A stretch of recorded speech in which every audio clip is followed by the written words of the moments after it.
Hi, in front of me is Oppo Pad Air, and today I would like to show you how you can rename it.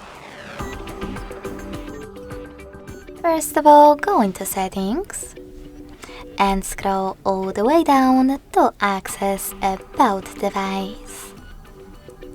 Now click on Device Name section and type in wherever you wish to.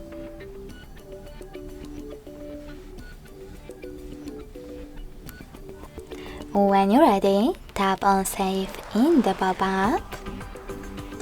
And as you can see, after that, name of my tablet has changed. Thanks so much for watching. If you enjoyed this video, smash that like button, comment and subscribe. Bye!